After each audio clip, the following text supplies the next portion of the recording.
Nii, tervist!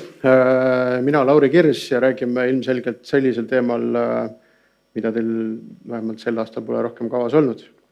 Loomataudidest, seirest ja ohjamisest. Töötan siis Põllumajandus- ja Toiduametis. Olen täna seal küll projektijuht, kuid natuke oma taustast veel, et tegelikult geoinfoga olen kokku puutunud umbes täpselt tegelikult sel aastal saabki 20 aastat. Erinevatel aegadel, erinevates rollides, mõned aastad vahepeal ei ole üldse kokku puutunud.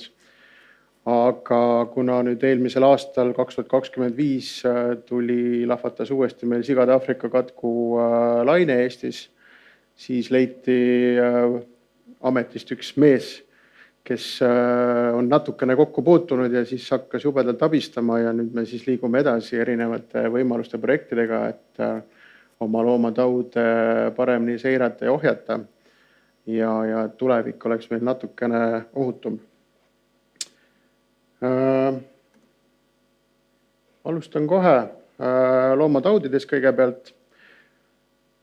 Loomataudid on ju nakkushaigused, mis siis levivad loomade vahel ja osad neist ka tegelikult võivad nakatada inimest ja tegelikult põhjustavad siis loomadele hästi raskeid kannatusi tegelikult. Nii nagu iga haigus ka, siis need on väga nakkavad taudid ja tõesti loomad, kui nad nakatuvad, siis nad tegelikult kannatavad jubedalt, surevad enamuses. Läbi selle on tegelikult väga suur mõju kogu põllumajandusele, kogu põllumajandussektorile ja majandusele üldse laiemalt, kuna taudide puhul siis kohe räägime ka, nakatunud farmides loomad hukatakse, tekivad piirangud, ekspordipiirangud, me ei saa oma toit välja eksportida, kuskilt mujalt me ei saa sel juhul, kui on nakatunud piirkonnast, ei saa ka sisse importida ja on tegelikult väga otsene mõju meie toidujulgeolekule, meie toiduohutusele. Pööran tähelepanu siin kõrval pildil, kuidas siis näiteks sigade Aafrika katk võib jõuda seafarmi. Punkt 3, toiduained riskipiirkondadest, kuna ta on siiski suhteliselt leviv tooreliha, pooltoorelihaga, munaga, piimaga, siis välismaalt on väga lihtne seda taudi haigus sisse tuua. Ja 4. punkt, millele me tegelikult täna oma ettekandes hästi palju veel keskendun, on see, et haigus liigub metsast koduseale, kuidas ta seda teeb, millised on võimalused seda ära hoida. Et need on need täna rasked küsimused, mida siis meil Põllumajandus- ja Toiduametis tuleb ka lahendada. Täna Eestis valdavalt võib-olla fookuses 3 suuremat haigust, sigade Aafrika katk, millest ma just rääkisin. Eelmisel aastal siis hukati kokku 62 000 siga farmides ja siis kütiti ja leiti surnuna 346 nakatunud metssiga. See 62 000 on päris jube number, aga vaatame sellel aastal äkki saab paremini hakkama ja see sigade Aafrika katk meil farmidesse rohkem ei levi, vähemalt mitte nii suurel määral. Linnugripp, iga kevad, iga sügis lindude rändega liigub meil palju rändelinde, levib meile kodulindlatesse. Õnneks meil linnugripi osas suuri puhanguid pole olnud, mõned üksikud väike kodupidamisfarmid nii-öelda. Ja viimasena suu- ja sõrataud, mida me küll ei ole kuulnud, et Eestis oleks, aga ma tõin ta siiski, eile panin ta siia juurde, sest et eile ilmnes ka ikkagi see tõsiasi, et meil idapiiri taga Venemaal kuulduste järgi tapetakse veiseid ja veiseid sureb ja nii edasi, aga mingid tõendid ei ole, aga siis ikkagi välja tulnud, et ka Venemaal levib suu- ja sõrataud, mis on tegelikult meile ju üsna lähedal. Et millised sanktsioonid me suudame selles osas teha, et see sealt siia ei levi. Venemaaga infovahetus täna on kehv nagu alati. Et vaatame, aga tõin ta siia ja tegelikult eelmise aasta alguses oli ka puhang Kesk-Euroopas, kus siis tegelikult tekitas nagu kogu Euroopale päris suure paanika, et kui ta sealt nüüd levima hakkab, et kuidas ta levib. Õnneks ta jäi ühte orgu ja sealt orust ta tegelikult välja ei tulnudki, suudeti ta ikkagi ära ohjata. Küsimus oli pigem selles, kuidas ta sinna sai järsku keset Euroopat ühes kohas, ühes punktis. Et ma saan aru, et siin on erinevad instantsid koos käinud ja tegelikult ilmselt tuli kuskilt mujalt lennukiga. Täpselt sama, mis punktis 3 on siin toiduained riskipiirkondadest või siis toodi mingite riiete kuskilt sisse, et muud võimalust ei ole. Nii, aga nüüd ettekandes veel natukene sellest, et mis me oleme teinud. Mingit tuumateadust te ilmselgelt minu käest ei kuule. Siin on geoinfoga tegelevaid inimesi palju. Me oleme tegelikult oma tegevustes suht algfaasis. AlphaGIS-i abiga siin aastatega on erinevaid rakendusi loodud, mis täna on olnud meil väga palju abiks. Ja räägime ka natukene pärast sellest, milliseid võimalusi, milliseid soove meil veel on, et me suudaksime oma tööd paremini teha ja suunata sinna, kus mõju kõige suurem. Natukene GIS-i rollist loomataudide ennetuses. Ilmselgelt ei tule see ka teile uudisena. Aga siis haiguspuhangud, nagu ma ennem rääkisin, levivad täna meil vabalt ringi. Eeskätt täna sigade Aafrika katku näitel metssigadega Eestis. Kõrval on üks väike pilt ka, kus siis on ära toodud meil nakatunud ja kütitud, surnuna leitud, nakatunud ja kütitud metssead.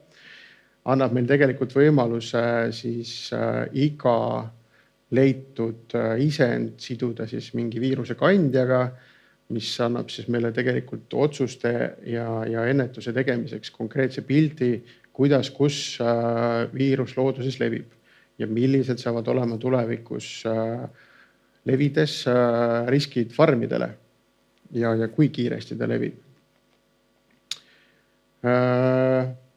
Saame kiire olukorra vaate ja saame siis hinnata ka, et oma tegevusi kuhu rohkem suunata. Aga nüüd, mis meil täna kasutusel on olnud, kuna need haigused levivad looduses, iga ametnik laua tagant igale poole loodusesse ei jõua, siis on täna tööle pandud 2 rakendust. Tegelikult need ei ole täna pandud, need on 2021 aasta juba äkki said alguse 22, kus siis AlphaGIS tuli meile appi ja kus siis inimesed, kes käivad looduses, käivad rannas jalutamas, kui nad leiavad surnud metsa või surnud linnu, saavad sellest teatada läbi rakenduse ja saame meie siis kohe info kätte. Ma näitan neid rakendusi ka, kuna nad on selles mõttes, kuidas ta töötab, isest väga lihtsakoeline ja ma usun, et te vist olete juba neid näinud ka, et siin saab valida surnud metsigade arvu, kes on leidja, metsakorjuse olukord, hinnanguline vanus ja siis saab panna punkti maha. Ja saab selle info siis pildid ka juurde ja saab edastada Põllumajandus- ja Toiduametile. Siia juurde käib absoluutselt ka andmete kasutamise nõusoleku andmine ja isikuandmete kasutamine ja nii edasi, sest et alati on vaja täpsustada võib-olla mingeid küsimusi et selle asukoha osas. Aga mis ma näidata tahan, on pigem see, et need andmed jõuavad siis meil teatud ametnike töölauale, aga neid andmed näeb ka kaardi pealt. Ja näitan ühte konkreetset juhtumit, kuna ma ise olen jahimees ka, siis siin samas Keila külje ajal, see oli eelmine nädal, tuli ka üks teavitus. PTA siis helistas Põllumajandus- ja Toiduamet siis ja andis teada, et seal on üks seakorjus. Ma nüüd selle punkti siin lahti teen selle koha peal, siis 27.04 on see teavitus tehtud, roiskunud, tegemist kesikuga ja pildid ka ilusti juures. Vaatan mõne hea pildi, kus on siin. Teete pildi lahti, pildi pealt näeb siis ka, millega tegu on. Siit esmavaatlusel kõik näevad, et tegemist on tõesti metsseaga, eks ole. Aga vilunud silm näeb tegelikult ka ära, et tegemist ei ole üldse korjusega, vaid tegelikult nahaga. Ehk siis keegi on viinud selle naha sinna metsa alla ja see on nüüd tänaseks leitud. Ehk siis esimese riskina tegemist ei ole ilmselgelt nakatunud loomaga kohe. Kuna nahk on ära võetud, siis võib ta olla kuskil kütitud.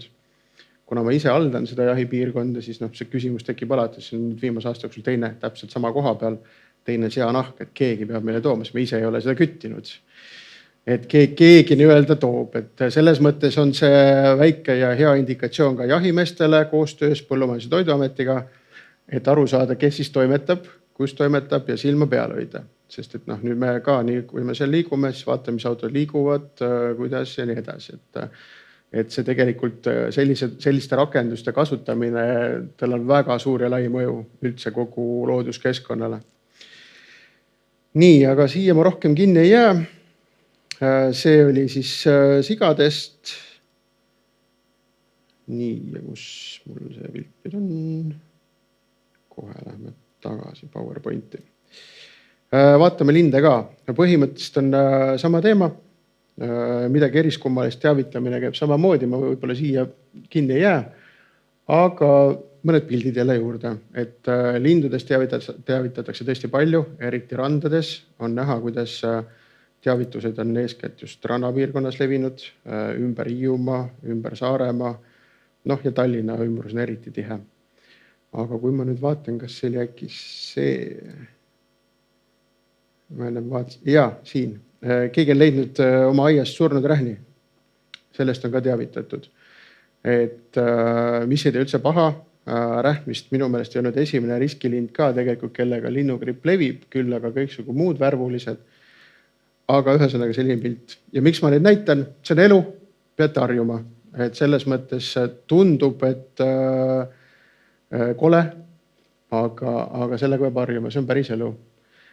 Et sellised andmed me siis tegelikult kogume ja selle põhjal siis saame ka hinnata nii-öelda riske ja levikuid, et kuidas siis on see haigus levimas. Aga see ei ole kõik. Nii. Et sellist rakendust kasutamine, et aitäh Alfakissile, kes selle meile aastaid tagasi tegi. Teavitus töötab täna super hästi. Loomulikult on küsimus, et kas need andmed on kõik asja ja ajakohased. Loomulikult tuleb sinna igasugu muud juttu ka sisse, aga on leitud ka tänu sellele väga palju nakatunud loomi ja linde. Siis, mis meil veel on? See nüüd sai avalik kaardirakendus Sigade Aafrika katku levikus sai tuule meil tiivadesse äkki sügisel 2025, eks ole. Ja mis ta meile annab? Ta annab meile tegelikult reaalajas olukorra ülevaate, kuidas Sigade Aafrika katk on levimas ja tegelikult annab ka ruumilise otsustustoe, mida, kuidas oleks veel võimalik paremini teha. See rakendus on tegelikult kõigile kättesaadav ja hetkel on ta siis, oleme aastas 2026, meil on siin ajaskaala. Saab ajaskaalal on näha siis, kuidas nakatunud metssigade leiud Eestis paiknevad. Saab ajaskaala kinni panna ja siis selle rakenduse algusest siiamaani siis on näha ka, kus Sigade Aafrika katk täna levimas on. Me siia juurde sai tehtud ka tiheduskaart, mis siis tegelikult annab nagu selles mõttes väga hea ülevaate, kuhu on kontsentreerunud nii-öelda see viirus. Ja kaardi võimalus iseenesest on ju hea. Siin on näha täpselt, kus kohas nakatumised on. Küsimusi tekitab järsku siin üleval Kohtla-Järve kandis siis nakatunud metssead. Vahel on tühi maa, et vahepealt on midagi leitud, kuidas ta sinna sai. Et tekitab alati palju küsimusi. Siis kui ma nüüd selle ajaskaala panen sellesse aastasse ja panen ta seisma ja paneme, siit on näha nüüd esimese kuu leiud on tegelikult suhteliselt näha see nakatunud sigade vöö on valdalt ikkagi siin Kesk-Eestist juba üleval pool, et liigub ta järjest põhja poole, Ma siin ise ennem rääkisin, ma olen Keilas jahimees, siis sinna ta veel jõudnud ei ole. Meil on natukene aega veel. Läheb järjest tihedamaks Kuult, ka Saaremaal. Ja tegelikult on näha, et see kolded nii-öelda tekivad ikkagi nagu mingis piirkonnas. Siit on näha, siit eraldub üks kolle ja siin on nii-öelda teine kolle ja siin on mingi huvitav liikumine. Mustad on siis surnuna leitud metssead ja punase on kütitud sead. Siit läheb nii-öelda, täpselt on näha, liiguvad Lahemaa poole. Et annab tegelikult väga hea pildi oma töös fookuse seadmiseks ja niimoodi ta järjest sel aastal tiheneb. Näha on, et Lõuna-Eesti, seal Pärnumaa ots, Viljandimaa ja Põlva, Võru, Valga, et seal praegu enam leida ei ole. See on reaalsus, seal lihtsalt eelmisel aastal kõik hukka saanud, sealt neid leida ei saagi ja siga oma iseloomult liigub ka nii-öelda põhja poole kogu aeg. Et on näha siis, kuidas liigub see nii-öelda see vöö ja see annab tegelikult täna selles mõttes väga hea ülevaate, et seda saad kasutada kõik ametkonnad, jahimehed, näevad, kuidas on see nakatunud sigade liikumine, kaugel need on, tead ennast valmis panna, eelnevalt ikkagi rohkem tööd teha, et neid sigu metsas siis küttida, et vähendada seda levikut. Ja just see tihenduskaart annab täpselt just need koldekohad juba hästi välja, mis on nagu hea, et just fookus seada. Siin on, kuna ma ise elan Jõgevamaal muidugi, siis siin on näha, et Jõgevamaal on üks kolle, siis, kus on surnud sigu leitud, kütitud ei ole, aga surnud sigu on leitud. Selle aasta jooksul päris mitmeid kohti täitsa karjad. Et see on see rakendus, mis tegelikult on väga palju avalikkusele abiks ja igaüks teist saab jälgida tegelikult seda olukorda, mis seal toimumas on. Samuti saavad seda teha kõik farmi omanikud, kõik, kes tunnevad ennast puudutatuna, kuidas see haigus liikumas on looduses. Nii. Liikume ettekande juurest edasi. Ehk siis jah, üks pilt ütleb alati rohkem kui 1000 sõna. Samamoodi väga hea on sellise kaardi põhjal teha kiireid otsuseid, kiireid liigutusi reageerida. Nii et sellest on väga palju abi. Lihtsalt juurde, meil on tegelikult olemas ka sisemine väike kaardirakendus, mida ma teile siin ei näita. Seal küll väga palju rohkem infot ei ole. Sinna me koondame järjest, hakkame järjest rohkem infot koondama, aga seal on meil farmid ka näha. Farme me täna avalikus kaardirakenduses ei taha näidata teatud põhjustel, mis eelmine aasta juhtus. Kuigi, kes siin ilmselt oli ja teavad kõik, et need farmid on tegelikult avalikult kätte saadavad, nende asukohad. Aga me ei taha anda sinna lisariske juurde nii-öelda, et see tauditõrje peaks minema venima jälle ja loomad piinlema farmide kaupa. Nii et sellepärast me siin neid riske oleme ka natukene maandunud. Siis otsuste tegemisel täna oleme kasutanud, see on siis Eesti, selle üle keegi ei üllatu. Mustad punktid on tegelikult siis metsigade peibutussöötmise kohad, mis on täna Keskkonnaametis registreeritud jahimeeste poolt. Punased täpid on siis Nuuma farmid, kus on siis üle keskmise sigu. Ja siis on kaks farmi siin. Oranžikad sellised, need on siis nii-öelda taastootmisjaamad või seal siis seemendamiskeskused, ehk siis seal siis on meie sigade kodu. Ehk siis sealt siis tekib meil nii-öelda sigade baas, mida siis farmides nuumatakse, mis meile toiduks lähevad. Ja see käskkiri tuli välja eelmisel nädalal. Eelmisel nädalal. Ja hakkas rakenduma 1.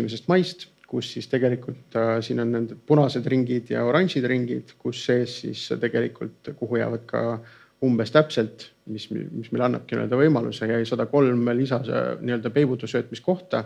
Need kohad tuleb jahimeestel likvideerida farmide lähiümbrusest, et minimeerida siis riski metsigade farmi jõudmisel. Nüüd, iga tark inimene teab tegelikult, et see peibutussöötmiskoht sealt ära likvideerida, omab kindlasti maandab seda riski nii-öelda see farmi ümber, kuid tegelikult oluline on ka lõpuks teada, et kui seal on tegelikult metsigadele muu looduslik hea söödabaas, tekivad viljapõllud ja nii edasi, siis seda ta ilmselgelt kasutab. ja ka elupaigad. Saaremaa puhul on siin tegelikult hästi näha, et eeskätt minu meelest see farm, mul omal üks tuttav ütles ka, et neil on need peibutussöötmiskohad siin sees, rannikul pilliroog, kus metsale meeldib elada, et tegelikult on see risk seal nii või naa kogu aeg olemas. Aga PTA peab ka mingid otsused tegema, omalt poolt riskid minimeerima ja jahimehed ja farmid saavad teha omavahel koostööd, et veel siis see loodusliku fooni maha võtta. Seda sama andmestikku tegelikult Eesti Jahimeeste Selts katuseorganisatsioonina jahimeestele siis kasutab täna ka droonilendudel.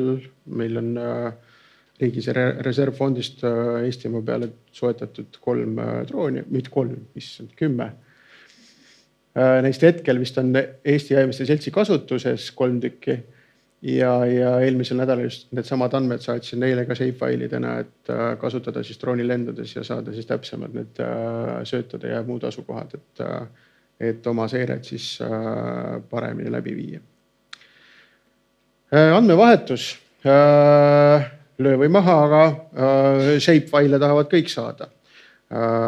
Asutused oma vahel vahetavad shapefile'e Euroopa Komisjoniga. Siin pildi peal kõrval on näha, siis on 2 nakatunud farmi tegelikult, seal on 10-kilomeetrine järelevalvetsoon, kus siis hakkavad piirangud kehtima, kus siis piiranguid kontrollitakse, pannakse piirangud erinevatele liha, samamoodi sealiha või sealiha toodanguga seotud ettevõtetele ja erinevad koostööpartnerid, et nagu ma just täna rääkisin ennemist, et Eesti Jahimeeste Seltsile droonilendude jaoks saatsime shapefile'id välja, Euroopa Komisjon tahab shape'ina saada, et see andmevahetusena see ArcGIS-i formaat on nagu väga nõutud ja tegelikult teeb selle asja palju kiiremaks, rääkimata sellest, et selle punane moodustis, mis siin on tegelikult siis 3. soon, mis määratakse siis farmide ümber ja selle andmestiku kokkupanemise teeb ta ka palju lihtsamaks ja kiiremaks, sest et eelnevalt tehti seda käsitsi, keegi kuskil noppis, tõmbas avalikus kaardirakenduses mingeid asju, et täna saame teha kiiremini, täpsemini, et oleme selles osas ka edasi arenenud. Juba on üle läinud. Teen kiiresti. Nii, tulevikuplaanidest. Andmevahetuse automatiseerimine. Meil on täna tegelikult istuvad need nakatunud sigade andmed Esri Cloudis.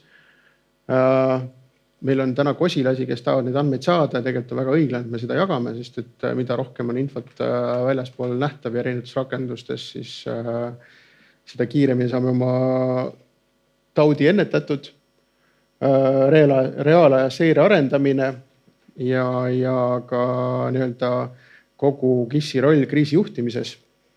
Andmekvaliteet ja kättesaadavus on täna tegelikult väljakutsed. Nagu ennem rääkisin, siis erinevate asutuste vahel vahetame ka andmeid ja seal tõesti on andmete kvaliteet on täiesti erinev, sest selles mõttes on hea need rakendused, kus sa sisestad seal kohe asukoht ja kõik kohad juurde, aga on teatud andmeid, mis kuskil käsitsi määratakse koordinaate, seal tekib nii palju vigu, et sinna otsa vaadates juba on päris keeruline.